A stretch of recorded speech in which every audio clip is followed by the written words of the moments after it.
a nossa aula sobre microcirculação e sistema linfático. Ao final dessa aula, vocês serão capazes de entender o funcionamento da microcirculação, compreender as diferenças de pressão na irrigação tecidual, avaliar o efeito do metabolismo sobre o fluxo sanguíneo, compreender o papel do endotélio, compreender o sistema linfático e aplicar algumas condições clínico-patológicas à microcirculação e ao sistema linfático. Bom, os leitos microvasculares, eles consistem de arteríolas, meta-arteríolas, capilares e vênulas. Bom, como resumo, nós temos que as arteríolas, que têm de 50 a 100 micrômetros de diâmetro, são circundadas por uma fina camada adventícia e uma espessa camada de músculo liso. É importante ressaltar com vocês que esse músculo liso, ele é inervado, enquanto que os seus lúmens são revestidos por células endoteliais, aqui representado pelo endotélio vascular. Nós temos que as arteríolas, elas se ramificam diretamente em meta-arteríolas. Nós temos então aqui a representação dessas meta-arteríolas. Elas são mais curtas e mais estreitas. Elas têm mais ou menos de 10 a 20 micrômetros. Nós temos um revestimento muscular, notem pessoal, aqui ó, nós temos a representação das células musculares lisas nas arteríolas, aqui nas meta-arteríolas. Notem que nós temos um espaçamento entre esses músculos lisos, então eles são descontínuos. E outra importância também de diferenciação, as meta-arteríolas não são inervadas. Já os capilares, eles surgem diretamente das arteríolas ou, em alguns casos, eles são representados a partir das meta-arteríolas. Então, eles medem de meio a 1 milímetro de comprimento, com diâmetros menores de 2 a 5 micrômetros do que eritrócitos, por exemplo. Nós temos que o lúmen dos capilares, aqui representado pelo leito capilar, eles consistem em uma única camada de células endoteliais no topo da membrana basal. Então, eles são esparsamente circundados pelos pericitos. Lembram dos pericitos que vocês viram em histologia? Esses pericitos, pessoal, eles proporcionam estabilidade e têm um papel na remodelação e na maturação de diferentes tipos de capilares. Então, nós temos que os capilares, eles podem ser divididos. E nós temos que o processo de motilidade seria o processo de contração intermitente das meta-arteríolas e dos esfíncteres pré-capilares e, às vezes, também das pequenas meta-arteríolas. Nós temos que o oxigênio, pessoal, é o principal fator de abertura e fechamento dos esfíncteres ou mesmo da contração das meta-arteríolas. Então, todo esse processo é conhecido como vasomotilidade. Bom, pessoal, é importante ressaltar com vocês que uma alça microvascular típica, ela consiste em uma arteríola terminal que pode se ramificar em meta-arteríolas e uma rede de capilares. Arteríolas e as vênulas são circundadas por uma camada circular de músculo liso inervado. As meta-arteríolas são mais curtas, têm uma camada muscular descontínua e carecem de inervação. E os esfíncteres pré-capilares consistem em um manguito de músculo liso que pode responder a metabólitos vasoativos locais. Então, relembrando, os pericitos também desempenham um papel importante na diferenciação microvascular, no processo de angiogênese e também na sinalização parácrina. Nós temos, pessoal, que os capilares, eles podem ser divididos em 3 tipos: em contínuos, em capilares fenestrados e capilares sinusoidais. Então, pessoal, nós temos que os capilares contínuos, eles são encontrados no pulmão, coração, músculo esquelético liso, bem como no tecido subcutâneo e adiposo. Eles têm uma membrana basal contínua, com junções intercelulares endoteliais muito estreitas. Então, pessoal, é importante ressaltar com vocês que nós não temos aqui a passagem fácil de substâncias. Nós temos os capilares fenestrados aqui representados. Eles possuem células endoteliais interrompidas com fenestrações medindo de 0,005 micrômetros, algumas das quais cobertas por uma membrana fina. Eles são encontrados em órgãos envolvidos na troca ativa com o ambiente. Então, a gente pode ver na mucosa intestinal, nas glândulas endócrinas, no corpo ciliar, nos glomérulos, na medula renal e no plexo coroide, nos ventrículos do cérebro. Nós temos também os capilares sinusoidais. Eles têm uma membrana basal perfurada, então aqui demonstrado, ó, essas perfurações. E células endoteliais com grandes lacunas temporárias ou permanentes que permitem a fácil troca de macromoléculas e células. Nós temos a presença desse tipo de capilar na medula óssea, no fígado e no baço. Então, de uma perspectiva funcional, esses três tipos de capilares apontam para uma estrutura tríplice no nosso organismo. Então, de acordo com esse paradigma, nós temos que o nosso cérebro, ele tem capilares bem característico. Nós temos que o cérebro, ele é desprovido de tecido intersticial de forma bem virtual. Se a gente for pensar em termos quantitativos, ele é isolado das influências diretas do sangue. E isso assegura um ambiente eletroquímico muito estável no nosso cérebro, suportando funções essenciais, como o processamento sensorial, o próprio pensamento, a manutenção da consciência. E nós temos que essa estrutura, ela é garantida por conta dos capilares cerebrais, que apresentam um caso especial de células endoteliais que são fundidas por junções oclusivas, junções muito apertadas, contínuas, que impedem a passagem direta de água e solutos por meio da via paracelular.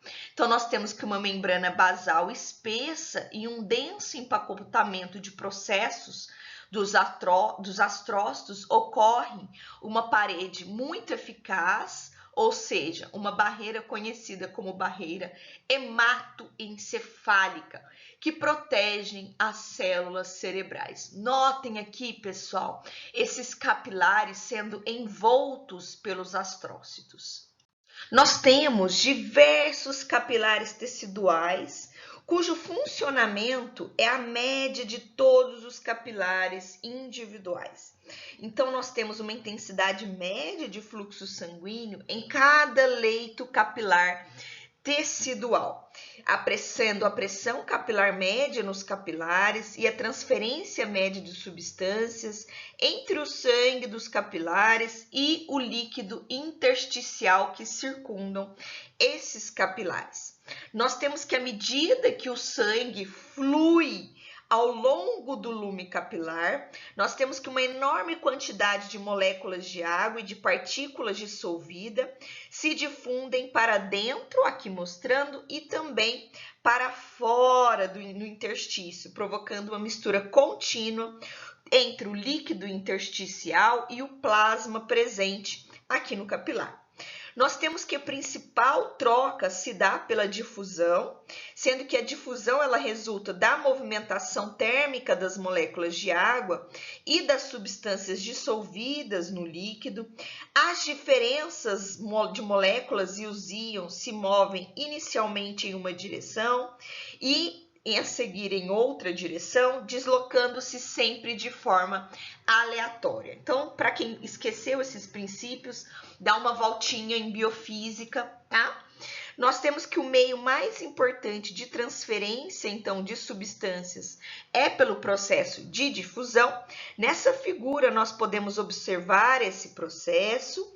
Então, nós temos que a difusão, ela resulta, então, dessa movimentação térmica das moléculas e faz com que nós tenhamos um deslocamento contínuo das moléculas que passam ao longo do capilar, do lúmen do capilar. E isso é muito importante para a troca constante no nosso organismo.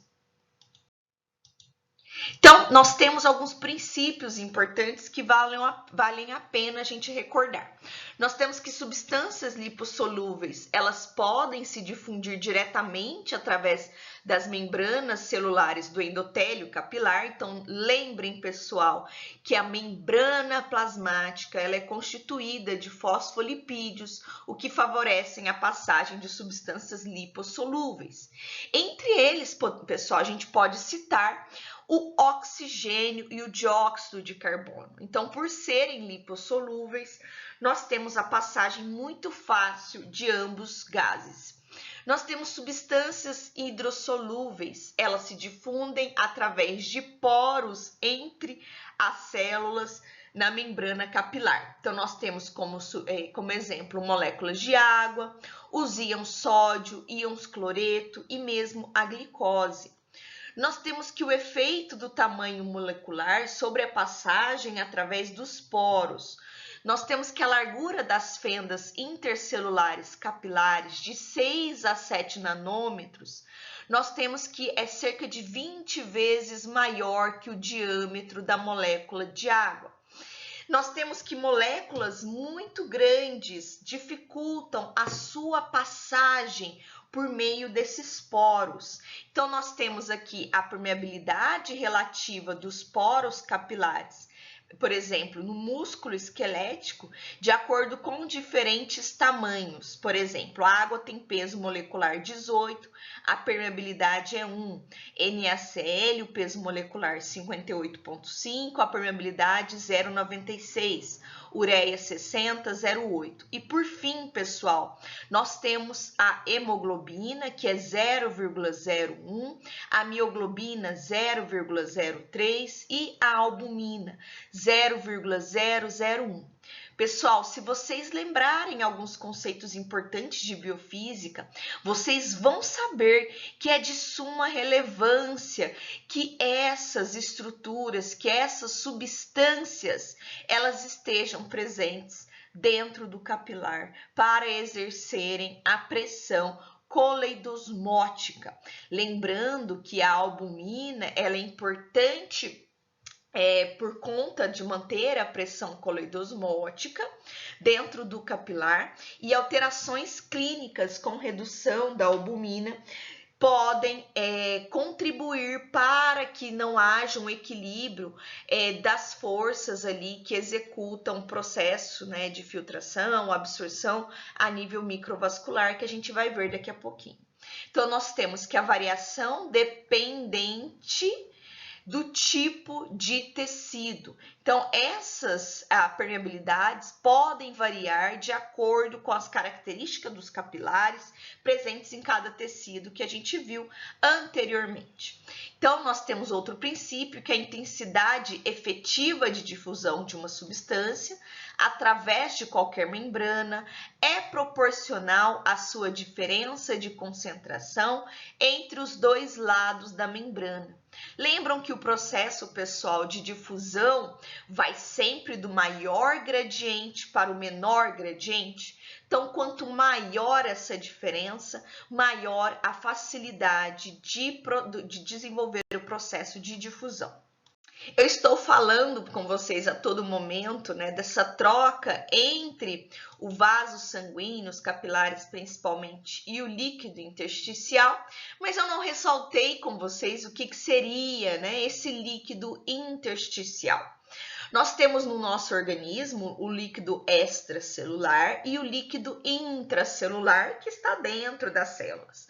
O líquido extracelular, ele é composto pelo plasma que compõe o vaso sanguíneo, e o líquido intersticial. Então, esse líquido extracelular, ele é subdividido em plasma e líquido intersticial. O material que se desloca entre as células e o líquido extracelular deve sempre cruzar a membrana celular aqui representada.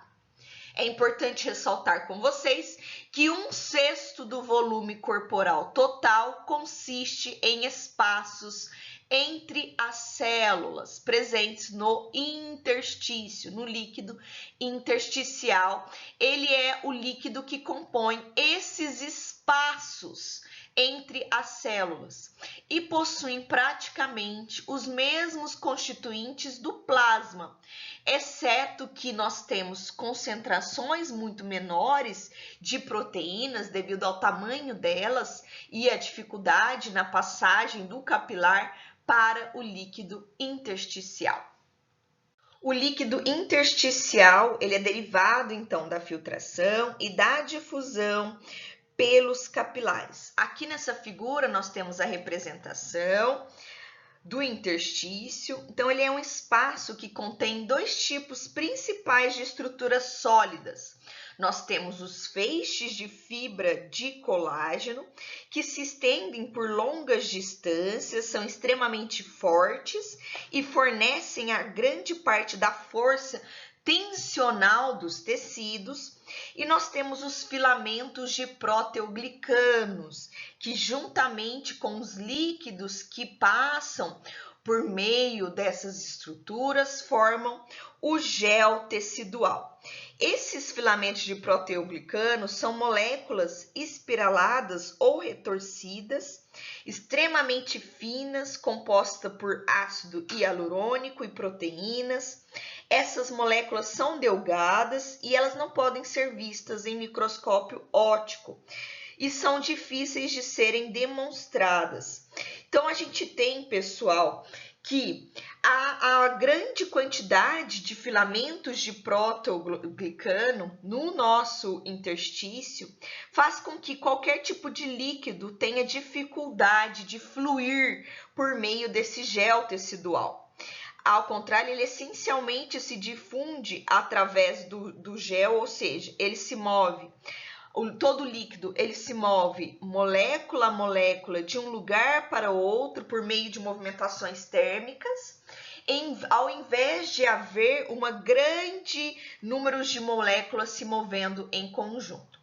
Então, o que a gente tem aqui representado por correntes de líquido livre, ou seja, um líquido que não está agrupado a essas estruturas de filamentos de proteoglicanos, embora quase todo o líquido no interstício nas condições normais esteja retido no gel tecidual, nós temos que esse líquido livre ou mesmo vesículas de líquido livre, são moléculas sem o proteoglicanos e eles podem mover-se livremente. Então, nós temos as vesículas de líquido livre e as correntes de líquido livre. Então, são estruturas sem proteoglicanos e equivalem a menos de 1% da quantidade de líquido que passa pelo interstício. É importante ressaltar que, devido a diversas condições que podem estar alteradas na microcirculação, nós podemos ter a formação do edema. No edema, os tecidos que desenvolvem essa condição, nós temos que essas pequenas proporções de líquido, de correntes de líquido livre, se expandem de forma muito acentuada, até mais que a metade da quantidade de líquido livre no interstício. Então, isso independe dos proteoglicanos, então são líquidos transportados em corrente de líquido livre ou mesmo em vesículas, que garantem a formação do edema e podem estar intrinsecamente relacionados com as forças de Starling, que a gente vai ver daqui a pouquinho. A dinâmica dos fluidos dos leitos microvasculares foi primeiramente investigada de forma experimental por Starling, e ele viu que A injeção de solução salina no interstício de um membro posterior de um cão diluía o sangue venoso. E isso não foi observado quando ele injetava soro. Dessa forma, ele propôs que os capilares e as vênulas pós-capilares se comportam como membranas semipermeáveis e que a troca de fluidos é governada pelo equilíbrio de pressão hidrostática gerada pelo coração, empurrando esse fluido para fora da extremidade da arteríola e dos capilares, enquanto a pressão osmótica, oncótica, coleidosmótica, né? Então, nós temos várias definições para a pressão exercida pelas proteínas. Estavam localizadas na extremidade venular, nas veias, e puxava os líquidos na direção do lume. Então, ele foi capaz de medir as pressões hidrostática capilar e oncótica, plasmática, e estimou a pressão tecidual oncótica. Então, nós temos aqui a representação dos principais conceitos envolvidos na filtração do líquido pelos capilares. Nós temos a pressão capilar, que tende a forçar o líquido para fora através da membrana capilar. Nós temos a pressão do líquido intersticial, que tende a forçar o líquido para dentro através da membrana capilar. Quando nós temos a pressão do líquido intersticial sendo positiva, mas nós temos a força exercida para fora quando essa pressão for negativa. Nós temos a pressão coloidosmótica plasmática capilar, que ela tende a provocar a osmose de líquido para dentro através da membrana capilar, e a pressão coloidosmótica do líquido intersticial, que tende a provocar a osmose de líquido para fora através da membrana capilar. Bom, quem não lembra o que é osmose, quem tem dificuldade nesses conceitos, tentem relembrar um pouco da parte de biofísica. Nós temos que a pressão efetiva de filtração, então ela é calculada pela pressão capilar menos a pressão do líquido intersticial, menos a pressão coleidosmótica do plasma, mais a pressão coloidosmótica do líquido intersticial. Se essa pressão efetiva de filtração for positiva, nós temos o processo de filtração. Já se essa pressão efetiva de filtração for negativa, nós temos o processo de absorção, que é classicamente observado, por exemplo, nos rins e no epitélio intestinal. Nós podemos também calcular a intensidade, a velocidade de filtração por meio. Então, ela está relacionada com o coeficiente de filtração capilar, que ele é uma medida da capacidade das membranas capilares de filtrar água sobre uma dada pressão efetiva de filtração e pode ser expressa por ml por minuto, por milímetro Hg da pressão efetiva de filtração. Então, a intensidade e velocidade é igual à filtração, igual ao coeficiente de filtração capilar, vezes a pressão efetiva de filtração. Bom, pessoal, é importante ressaltar com vocês que a pressão no sistema vascular ela é decrescente no sentido das artérias para as veias. Então, aqui a gente tem as arteríolas e as vênulas. Então, a nível dos capilares e vênulas, essa pressão é extremamente baixa, como demonstrado aqui nessa curva em azul. Notem, pessoal, como mostrado nesse gráfico, que abaixo da curva azul nós temos a representação mais próxima das vênulas. Então, nós conseguimos observar uma prevalência de forças que empurram o líquido para fora no sentido próximo das arteríolas, uma vez que a pressão média nas arteríolas é 20 milímetro Hg maior que na extremidade venosa. Então, nós temos uma força de filtração sendo executado. Em contrapartida, a nível de vênulas, o processo de reabsorção prevalece, uma vez que nós podemos observar um predomínio de forças que fazem com que ocorra a reabsorção dos líquidos. Então, é importante ressaltar que os vasos linfáticos também são responsáveis pela recaptação de líquidos do meio intersticial que não foram captados pelas vênulas. Então, ressaltando com vocês, a pressão hidrostática capilar, ela tende a empurrar o líquido para os tecidos através da membrana capilar. Então, a extremidade arterial com cerca de 30 milímetros Hg e a extremidade venosa tem cerca de 10 milímetros Hg, o que confere uma diferença de pressão média de 20 milímetros Hg, sendo maior na extremidade arterial. Na pressão hidrostática do líquido intersticial, lembrem sempre, quando ela for positiva, tende a forçar o líquido para dentro do capilar, exercendo o processo aqui de filtração. Quando ela é negativa, ela tende a forçar o líquido para os tecidos. Então, nós temos um valor médio de menos 3 milímetros Hg. O valor negativo se dá devido à pressão exercida pelo processo de absorção do sistema linfático. Então, o processo de reabsorção se dá principalmente exercido pelo sistema linfático.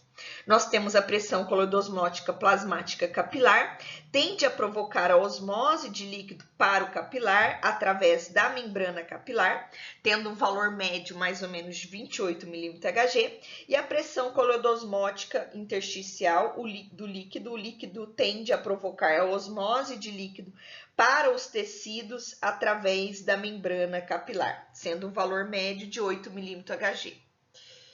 Pessoal, aqui nós temos a representação do equilíbrio de Starling para a troca capilar.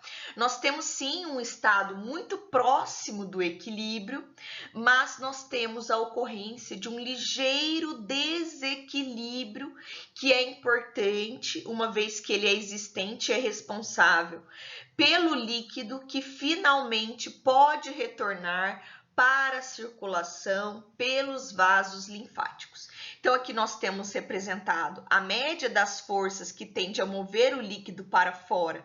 A força total para fora é 28,3. A média das forças que tendem a mover o líquido para dentro é 28. Então, nós temos uma diferença de 0,3, que indica uma força efetiva para fora, indicando a filtração efetiva, que equivale a 2 ml por minuto em todo o corpo. Então, equivale a 0,3 milímetro Hg. Então, esse ligeiro desequilíbrio, ele é importante para a filtração efetiva. Eu disse anteriormente para vocês a importância da albumina na manutenção da pressão coloidosmótica, mas eu gostaria de ressaltar novamente que cerca de 80% da pressão coloidosmótica total do plasma é resultante da albumina, sendo que 20% das globulinas e quase 0% do fibrinogênio. Então, isso mostra a importância da albumina na manutenção da pressão intravascular e da integridade microvascular. Portanto, é importante ressaltar que em condições com alteração na quantidade da albumina, como doenças hepáticas, uma vez que a albumina é produzida no fígado, nós temos aí uma alteração considerável na pressão coloidosmótica, o que garante a formação de edema. Nós temos em doenças renais também, que causa síndrome nefrótica, e em processo de desnutrição também nós temos uma queda na albumina. Em contrapartida, em situações que nós temos a desidratação, nós temos um aumento na quantidade de albumina. O sistema linfático, ele representa a via acessória por meio do qual o líquido ele pode fluir dos espaços intersticiais para o sangue. Então, é importante falar para vocês que os linfáticos transportam para fora dos espaços teciduais proteínas e grandes partículas que não podem ser removidas por absorção direta pelos capilares sanguíneos. Portanto, pessoal, esse retorno da proteína para o sangue dos espaços intersticiais é função essencial para a nossa sobrevivência. O sistema linfático complementa as funções do sistema vascular sanguíneo, regulando o balanço do fluido tecidual, facilitando o transporte de proteínas teciduais e iniciando funções imunológicas. Quase todos os tecidos corporais têm canais linfáticos especiais que drenam o excesso de líquido diretamente dos espaços intersticiais. Nós temos que alguns tecidos têm canais minúsculos, conhecidos como pré-linfáticos, e, em essência, todos os vasos linfáticos da parte superior do corpo escoam, por fim, para o ducto torácico, aqui representado, e que, por sua vez, escoa para o sistema venoso de sangue, na junção da veia jugular interna esquerda com a veia subclávia esquerda. Então, aqui representado a veia subclávia. Então, a linfa do lado esquerdo da cabeça, do braço esquerdo e de partes de regiões torácicas também penetram o ducto torácico antes de se escoar nas veias. Já a linfa do lado direito da cabeça e pescoço, braço direito e partes do hemitórax direito, segue pelo ducto linfático direito que se escoa no sistema venoso de sangue, na junção da veia subclávia com a veia jugular interna direita.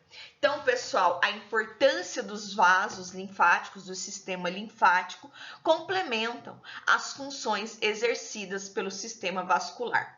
A linfa é derivada do líquido intersticial que flui para os linfáticos. Então, dessa forma, logo após entrar nos linfáticos terminais, a linfa apresenta praticamente a mesma composição do líquido intersticial. A maior parte do líquido filtrado nas extremidades arteriais dos capilares sanguíneos flui por entre as células, sendo finalmente reabsorvido de volta pelas extremidades venosas dos capilares sanguíneos. E nós temos aqui a representação, pessoal, das estruturas das células endoteliais do capilar linfático, presas por filamentos de ancoragem, então aqui representados. Nós temos que nas junções entre as células endoteliais adjacentes, nós temos a borda de uma célula sobrepõe a borda da célula seguinte, formando o que a gente chama, de válvulas, ou válvulas minúsculas que se abrem para o interior do capilar linfático. Então, o líquido intersticial, junto com as partículas suspensas, pode pressionar e abrir a válvula, fluindo diretamente para o capilar linfático. Entretanto, esse líquido tem dificuldade para deixar o capilar, uma vez que tem entrado, porque qualquer refluxo fecha a válvula. Então, pessoal, lembrem de todo o funcionamento das válvulas que a gente já discutiu com vocês anteriormente. Então, os linfáticos, assim como as veias, possuem válvulas nas extremidades, e como essas válvulas, ao longo de seus vasos mais grossos, até o ponto em que se escoam para a circulação sanguínea. Então, o líquido que retorna à circulação pelos linfáticos é extremamente importante por conter substâncias de alto peso molecular que não pode ser filtradas ou absorvidas pelos capilares, tais como proteínas que não podem ser absorvidas dos tecidos por qualquer outra via, embora possam entrar nos capilares linfáticos quase sem impedimentos devido a essa conformação do sistema linfático.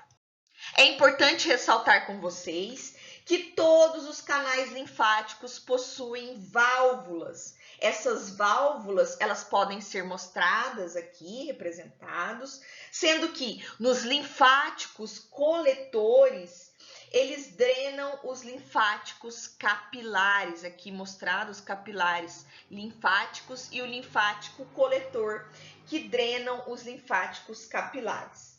Nós temos então, pessoal, que cada segmento do vaso linfático entre válvulas sucessivas funciona como uma bomba automática isolada.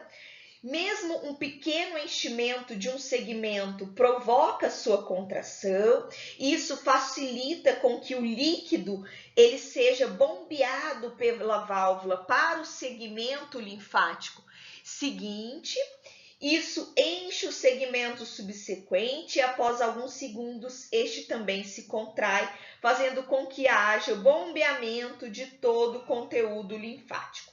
Esse bombeamento ele pode ser também causado então pela própria contração intrínseca das paredes dos vasos linfáticos e também podem ser influenciados por fatores externos, sendo na ordem da importância a contração dos músculos esqueléticos circundantes, o movimento das partes do corpo, pulsações de artérias adjacentes aos linfáticos, compressão dos tecidos por objetos externos ao corpo.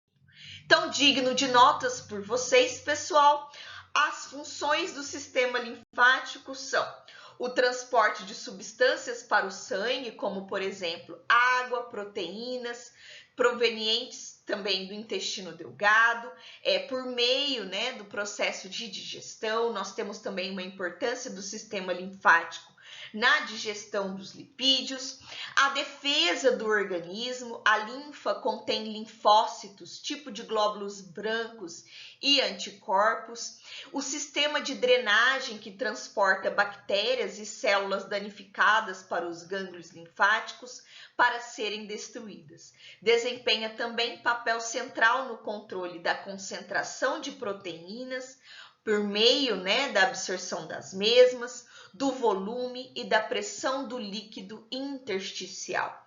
Então, pessoal, gostaria que todos vocês lessem o conteúdo de microcirculação no capítulo 16 do Guyton, está muito bem exemplificado, e eu gostaria então que vocês debruçassem um pouco nesse conteúdo que é de suma importância para a gente compreender todo o processo de circulação.